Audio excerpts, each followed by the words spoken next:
क्यों नहीं मिल पा रहा है? क्योंकि सबको यह बताया जा रहा है कि परमात्मा तुम्हारी काया के अंदर रहता है, परमात्मा तुम्हारे शरीर में रहता है। और पूछो कहाँ रहता है शरीर में, तो आंखों के बीच में यहां बता देंगे कि यहां पर ध्यान लगाओ, यहां ज्योत प्रकट होगी, वो परमात्मा है। ये कोरा अज्ञान है, ये परमात्मा नहीं है। ये कौन है जो यहां पे ज्योत जग रही है? ये मन है। नानक साहब कह रहे हैं मन तू ज्योत स्वरूप है, हे जीव अपना मूल पछाण। अपना स्वरूप जान, तू क्या है? तू इस ज्योत को देख देख के भ्रमित हो गई। जो चीज दिख रही है वो तू नहीं हो सकती, वो दृश्य है और तू दृष्टा है।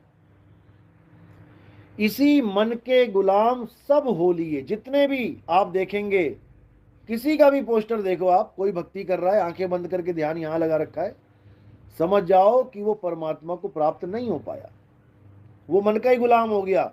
और मन कौन है? मन का क्या नाम है? मन का नाम है अलख निरंजन। एक नाम सुना होगा आपने, अलख निरंजन। सबने सुना होगा कभी ना कभी जीवन में।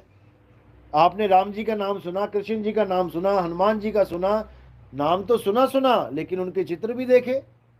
रामलीलाओं में देखा, माता का नाम सुना, माता का चित्र भी देखा, अष्टांगी सुना तो 8 हाथ भी देख लिए।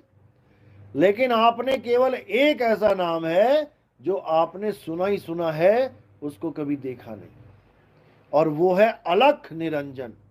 आप रामलीला देखोगे, रावण भी बोलेगा अलख निरंजन, गोरखनाथ भी बोलेगा अलख निरंजन, भोले शंकर भी बोलेंगे अलख निरंजन। ये है कौन? ये अलख निरंजन है कौन? और कुछ बाबा लोग इसके नाम को चेंज करके इसको ज्योत निरंजन बोल देंगे। यानी यहां पर जो ज्योत प्रकट है वही निरंजन है, लेकिन ये सब अज्ञान है। अलख निरंजन मन है। संतो तन खोजा मन पाया, मन ही श्रोता मन ही वक्ता, मन ही निरंजन राया। हमारे तन के अंदर परमात्मा नहीं है, हमारे तन के अंदर मन बैठा है जिसके हुक्म के हम गुलाम हैं। अभी बैठे बैठे मन करे चल मुंडू बीड़ी पीने चलिए, और चला गया बीड़ी पीने। किसका गुलाम है? कोई कह रहा चल चलिए दारू पैग लगाने चलिए, उठ के चल पड़ा। किसका गुलाम है? मन का। सारी उम्र तुमसे गुलामी करवाता है, लेकिन तुम्हें पता भी नहीं लगने देता कि वो है कौन। सब कहते हैं इसको, सब अपनी जुबान पे लेके आते हैं इस मन को। मेरा मन कर रहा है आज मैं वहां चला जाऊं, मेरा मन कर रहा है मैं टीवी देख लूं, मेरा मन कर रहा है चाय पी लूं, नहीं नहीं आज खाना नहीं खाऊंगा, मन नहीं कर रहा है। हर जगह मन मन मन मन मन लेके आते हैं।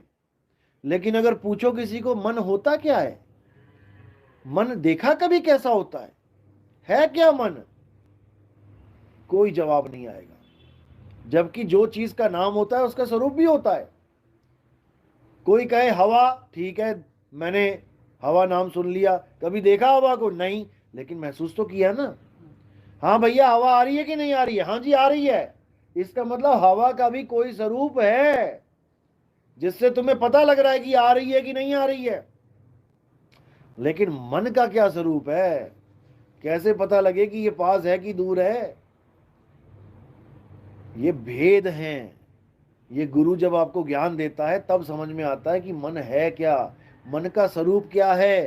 कहीं हम मन को परमात्मा तो नहीं मान बैठे, क्योंकि ये मन भी छोटी मोटी चीज नहीं है। ये 3 लोक का मालिक है, ये सबके अंदर बैठा है, और जिसको चाहे 1,84 में पहुंचा दे। ये ऐसा मन है कि भगत से भगवान को भी श्राप दिलवा दे और भगवान को भी दुख भोगने पड़ जाएं। विष्णु जी को किसने श्राप दिया था कि जैसे मैं नारी के लिए दुखी हूं तू भी होगा? किसने दिया था? बोलो, किसने दिया था? किसी को नहीं पता? पता तो होगा। नारद मुनि ने, नारद जी ने दिया, जो पूरा दिन नारायण नारायण कर रहा है, उसी नारायण को दुखी कर दिया उसने। भगवान को भगत नहीं दुखी कर दिया, बताओ। समझ रहे हो बात को? जो भगवान है उसको उसके भगत ने ही शराब दे दिया। क्यों दे दिया? क्योंकि भगत के अंदर भी मन है और भगवान के अंदर भी मन है। ये मन कहां कौन सा खेल खेल जाता है समझ में नहीं आता। श्राप देने के बाद पछता रहा है नारद मुनि, अरे ये मैंने क्या कर दिया। उस वक्त कहां चली गई थी बुद्धि? बुद्धि मन के हाथ में थी। अभी गुस्सा आ जाए ना आपको, आप दे गालियां दे, कोई अपने बाप को भी मार दे, कोई अपनी मां को भी मार दे, और मारने के बाद कहेगा पता नहीं मैनू की हो जाता, पता नहीं मैनू की हो जाता। क्या हो जाता है? तुम्हारे लगाम मन के हाथ में आ जाते हैं, और जैसा मन दौड़ाता है तुम दौड़ते हो। तुम्हारा बस ही नहीं रहता तुम्हारे ऊपर। ये ऐसा मन खतरनाक है। इसी को बोला मन ही स्वरूपी देव निरंजन, अरे तुम्हें राखे भरमाई हो, ए हंसा तू अमर लोक का बड़ा कालवश आई हो। तुम काल के हाथ में आ गए हो। ये मन ही काल है, ये मन ही काल है। क्या है?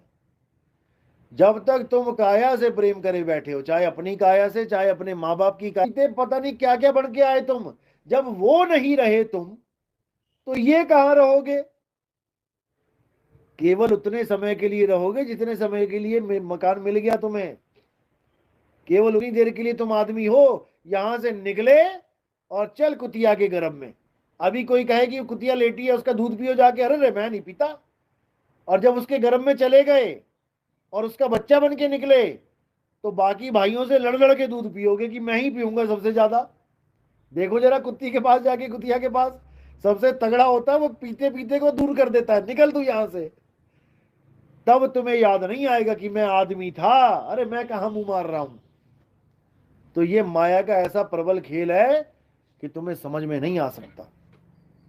और ये माया क्या है? काया ही माया है। जब तक तुम काया से प्रेम करे बैठे हो, चाहे अपनी काया से चाहे अपने माँ बाप की काया से चाहे अपने बेटा बेटी की काया से, तब तक तुम माया से बाहर नहीं जा सकते। गोते यहीं लगेंगे, क्योंकि तुम एक माँ को अपनी माँ मान के बैठ गए हो कि मैं तो अपनी माँ से प्यार करता हूं, मैं नहीं रह सकता अपनी माँ के बिना। अरे भाई वो इस जन्म की माँ है, पिछले जन्मों की 50,000 करोड़ माएं छोड़ के आया है। सारी माएं आ जाएंगी तो भगदड़ मच जाएगी, भाग जाओगे छोड़ के कि इतनी माओं से कौन प्यार करे। एक पे तो पूरा प्यार आ जाता है, यही मेरी माँ है, इकलौती माँ। अरे इस जन्म की इकलौती माँ है भाई, पता नहीं कितने जन्म माँ बाप भाई इस माया में पड़ गए, तो फिर एक बार परिवार मिल जाएगा। ये माँ तो केवल एक कांटा बनेगी मछली को फंसाने का, कि मेरी माँ से मेरा मोह है। और दे क्या दिया जाएगा? अगला जन्म। अब वो माँ भी गई जिसके मुंह में तुम फंसे, वो बच्चे भी गए जिनके मुंह में तुम फंसे, वो भाई बहन भी गए। अब क्या? अब नए भाई बहन, नई माँ मिल जाएगी। अब वहां का प्रेम खत्म। याद करो पिछली माँ को, कहां छोड़ के आए थे, किस गली में। बूढ़ी को रोटी भी ना मिल रही होगी जिसको तुम छोड़ के आए, लेकिन तुम्हारे दिमाग में कुछ नहीं है, बिल्कुल साफ। अब तुम्हें इस माँ की चिंता है, और यही माँ तुम्हारी अगली माँ का कारण बन जाएगी।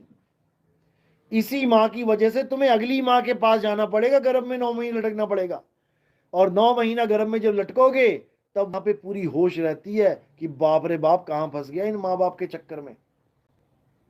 मैं ये नहीं कह रहा कि सेवा करनी छोड़ दो, मैं कह रहा हूं माँ बाप के साथ रहो, ऐसे रहो जैसे आप धर्मशाला में जब 15-20 परिवार आके रहते हैं, प्यार होता है, मिल बांट के खाओ, पिकनिक मनाओ। लेकिन कोई जा रहा है तो उसको जाने दो, टाटा बाय बाय नमस्कार। उसके साथ साथ ही मत चले जाओ मुंह में। ये कोई तुम्हारा माँ नहीं है, कोई तुम्हारा भाई नहीं, कोई तुम्हारा बेटा नहीं है। जब अर्जुन का लड़का मर गया तो कृष्ण जी के पीछे पड़ गया, मेरी बात कराओ, मेरी बात कराओ मेरे बेटे से, मैं बहुत दुखी हूं। क्योंकि पता था कृष्ण जी करा सकते हैं बात, कृष्ण जी ने बात करा दी। तो उसने पूछा बेटा तुम कैसे हो, ठीक तो हो? तो क्या बोला अभिमन्यु? अरे कौन बेटा, किसका बेटा? पता नहीं कितनी बार मैं तुम्हारा बाप हो लिया, कितनी बार तुम मेरा बाप हो लिए, कितनी बार मैं तेरा कातिल हुआ, कितनी बार तूने मुझे मारा। यहां कोई किसी का बेटा बाप नहीं भैया, भक्ति कर और निकल यहां से। 12 साल सुखदेव मुनि गर्भ में रहा अपनी माँ के, और जब बाहर निकला तो क्या किया उसने, जंगल की तरफ भागने लगा अपना नाड़ुआ तोड़ के। तो माँ बाप कहते अरे बेटा शक्ल तो दिखा जा। कहते कौन किसका माँ कौन किसका बाप, ये माया का खेला, भाग यहां से निकल। और माँ बाप बेचारे उस लड़के के पीछे पीछे पीछे भागे। इतना जबरदस्त खेल है ये। और इस माया ने तो तुमसे पूजा भी शरीरों की करवा दी, शरीर भी नहीं पत्थरों की करवा दी, आत्मा को तो तुम क्या जानोगे। हे अर्जुन, जो आत्मा को नहीं जान पाता उसका नरकों में जाना निश्चित है। जो देवी देवताओं की पूजा करता है उसका पतन निश्चित है। गीता पढ़ो। हे अर्जुन, जो बुद्धिहीन प्राणी है, जिनकी बुद्धि विकसित नहीं हो पाती, वो देवताओं की शरण में जाते हैं, वो देवलोक को जाते हैं। भूतों की पूजा करने वाले भूतों के लोक में जाते हैं, पितरों की पूजा करने वाले पितर लोक को जाते हैं। इनमें से एक की भी जो मेरे द्वारा बताए गए आत्मज्ञान को प्राप्त कर ले। कैसे करेंगे? अध्याय 4 34वां श्लोक।